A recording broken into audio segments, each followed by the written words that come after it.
Before we start the video, let me give you a brief introduction about myself. I'm Chandresh Mahajan, who is founder and chief educator at Exergic, which is India's most trusted and comprehensive institute for online gate preparation. I got an All India rank 37 from Gate Mechanical Engineering, and I am an ex Indian Oil officer, having 6+ years of teaching experience as of now. To know more about our GATE courses, you can contact us on these details. Also, you can download Exergic GATE preparation app from Google Play Store. The link is available in the description of video. Now let us solve part B of this problem. This is the common data. Wheel, this is the wheel. This is the block in the path of the wheel. The wheel is having a radius of 10 centimeter and a weight of 1000 Newton. Both of them are given to us. As I have told you already in part 1, that it is a very standard problem. It's a very standard problem. Okay, and there are different variations of this problem. In some variation, the force is taken as horizontal, just like part A. In some case, the force acting at the center is inclined at an angle theta, which we are going to do in part B. In some cases, force is not even applying at the center, force is applying at a different point other than the center. That case we will be studying further.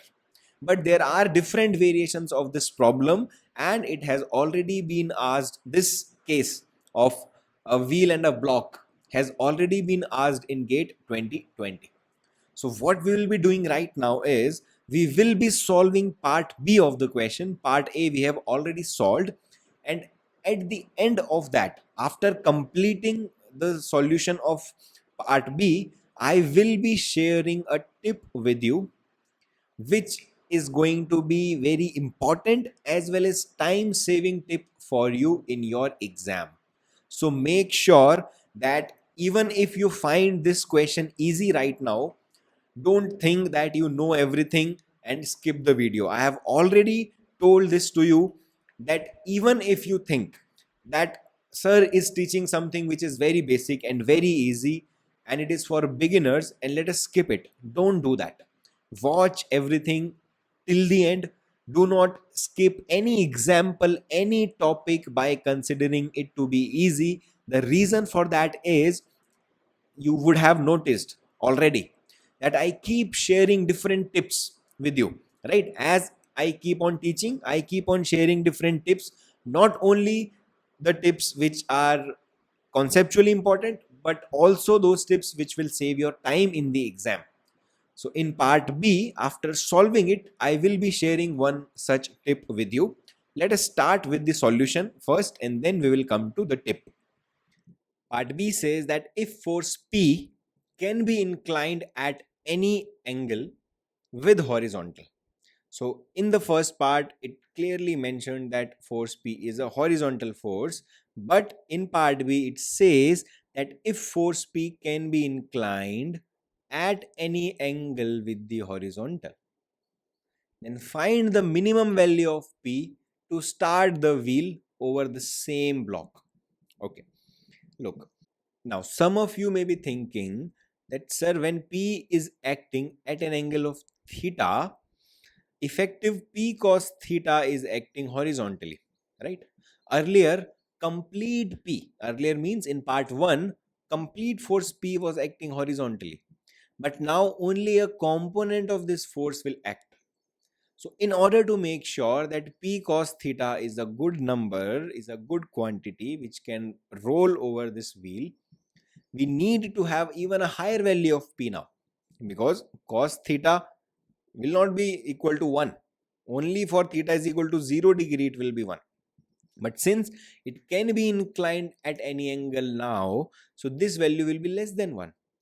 So effectively, this net force acting in horizontal direction will be less than P, because earlier P was acting, but now P cos theta is acting, where theta is not 0 or cos theta is not 1. So P cos theta obviously will be less than P, which was the force earlier. So sir, if we want to apply minimum value of force, I think theta should be made 0, because if theta is 0, whole P is acting in this direction and it will be easy to roll over, because earlier complete P was making sure that it is able to rotate about this point, but now only cos theta component of that P is acting. So we need to increase the P itself so that we have enough horizontal force acting to roll it over this point. This is not the right concept. I am telling you, this is what some of you may be thinking. But you totally forgot about one more component of P, which is in the vertical direction. If P cos theta is acting here, P sin theta is acting in the upward direction. And if you look at P sin theta about this point, P sin theta is also trying to move it in the same direction where P cos theta is trying to move. So when P is applied at an angle theta, no doubt that this component which is about to rotate it, which is about to roll it, decreases. But at the same time, another component comes into action, P sin theta, which now starts to roll it over. So you cannot say that theta has to be 0 so that minimum value of P has to be applied. So sir, let's keep theta as 0. No, that is incorrect, because having theta also brings in another component sin theta, which is also making sure that it rotates, it rolls over this block. So now you read the question again, that if force P can be inclined at any angle theta with the horizontal, find the minimum value of P to start the wheel over the same block. So let us consider this general situation. Let's not consider theta as 0 and say that answer is 0, because that is incorrect. And now let us try to apply the same funda of static equilibrium. Weight of 1000 Newton acting. There is a reaction acting, undoubtedly, correct? Same angles, 120 degrees this angle, and normal reaction here is going to be 0. Okay. And since P cos theta and P sin theta are nothing else but the components of P, so you can remove them and just consider P acting at an angle theta with the horizontal, right? Let us apply Lami's theorem, which is going to give us P divided by sine 120 degree is equal to 1000, which is weight, divided by this angle. Now how much is this angle? This angle is 90, this is 120, this is theta, and adding this angle should make it 360 degree, right? So this angle here is equal to sine 360 degree minus theta minus 90 minus 120, right? From 360, these three angles are removed. So whatever will be the value will give us the fourth angle. So this value will be equal to 150 minus theta. So let us write it down as 150 minus theta. All right. So this can be written as P is equal to 1000 multiplied by sine 120 degree divided by sine 150 minus theta. Now, when there was no confusion about theta, when we knew where the P is acting, we simply used to put the values, solve them and get the answer, just like we did for the previous case when theta was 0. But now in this case, you don't know the value of theta. Rather, you want to find out at what should be the value of theta at which P is minimum, right or not? Because question is asking you the minimum value of P. So if you know that at theta is equal to this much, P is minimum, you can simply put the value of theta here and calculate the value of P. That P will be the minimum P. So you need to find out the value of theta for minimum P, and that value you put here, then you will get the minimum P. How you can do that? A very basic tool that we studied about in school, which is maxima and minima. You have P in terms of theta. If you differentiate P with respect to theta and put it equal to 0, this is going to give you a value of theta for which P is going to be minimum. As simple as that. So we need to differentiate this expression with respect to theta now. And before differentiating it, we can obviously simplify it. Sine 120, the value of sine 120 is root 3 divided by 2. And if you multiply that with 1000, you will get 500 root 3, which is a constant, divided by sine 150 minus theta. And now let us differentiate it with respect to theta. Numerator is a constant, so it will not be affected. And now differentiating 1 by sine 150 minus theta will be minus 1 divided by sine square 150 minus theta. Then differentiating sine 150 minus theta will give you cos 150 minus theta. Then differentiating minus theta with respect to theta will give you minus 1, which will make it plus. And this will be equated to 0. Now when you equate this to 0, this is a constant, it will be gone. This is in the denominator. When you move it here, this will also be gone. Ultimately, you will be having cos 150 minus theta is equal to 0. And this is possible when this value will be 90, because cos 90 is 0. It means that 150 minus theta should be equal to 90. 150 minus theta should be equal to 90, which gives theta as 150 minus 90 means 60 degrees. Theta is equal to 60 degree is that value of theta for which the value of P is going to be minimum. How did we know it is going to be minimum? We differentiated it with respect to theta and equated that to 0. So now we know that for what value of theta the P is going to be minimum. So what you need to do? Just put this value of theta here and solve for the value of P.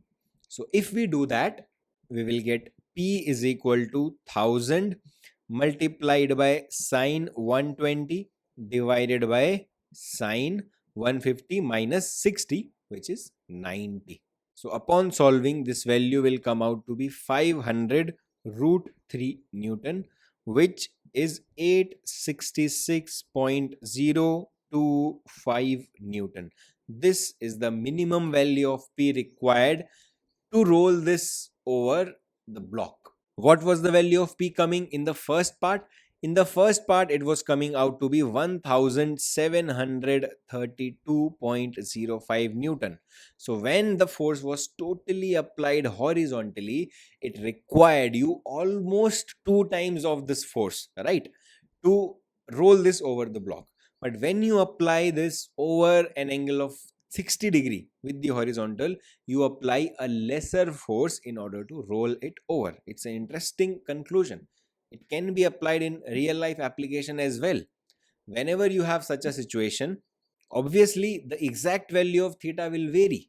It will depend upon the height of block, the radius of the wheel, but at least one thing you know, that when you want to roll over this wheel, over this block, the minimum force will not be horizontal, right? Don't think that I will apply the force horizontally and it will be easiest for me. Try to apply the force at certain angle theta from the horizontal. Maybe you will hit the right value of theta, so that minimum force is required. All right. So after solving part B, we realized that when a force P is acting at an angle theta, the minimum force is not when theta is equal to 0. It is not when theta is equal to 0. It exists when theta has a value, right? And that value, how can we calculate? That I showed you, right? But in your exam, you do not have to do this exercise all over again. You do not have to differentiate that with respect to theta to find out that at what value of theta it is going to be minimum.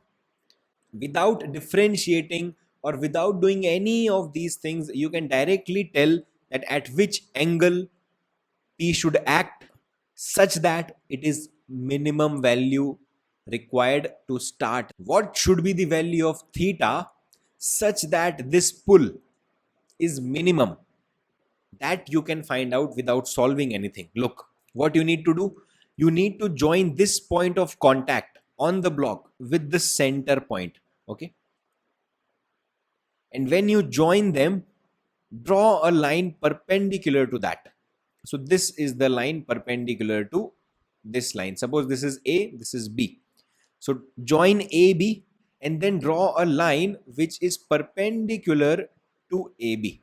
Okay.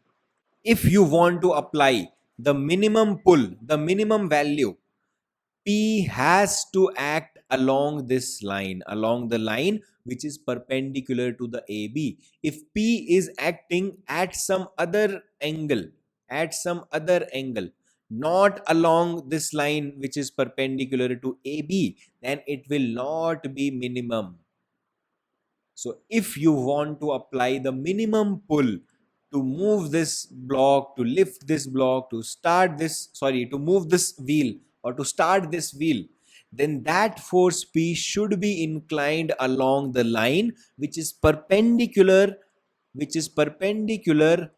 the line joining the center of the wheel with the point of contact on the block. You got it? And you can also verify it from the example that we solved. What was the value of theta coming in the solution that we did? Theta was coming out to be 60 degrees, right? So this angle is 60 degree. And recall the triangle construction that we did. This angle was coming out to be 30 degree, right or not? This was 5, this was 10. So this was coming out to be 30. And if this angle is 30, this angle will also be 30. And for P to act along a line which is perpendicular to this line, theta has to be 60 degree. You getting the point? Suppose you don't know the value of theta, but from the geometry you can easily calculate this angle to be 30.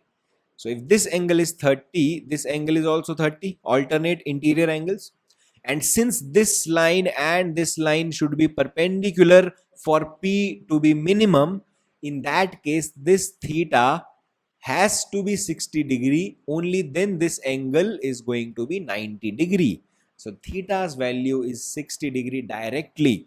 And now you can simply solve the question using the static equilibrium concept, using the Lami's theorem, by taking theta to be 60 degree, and you will find the minimum value of P.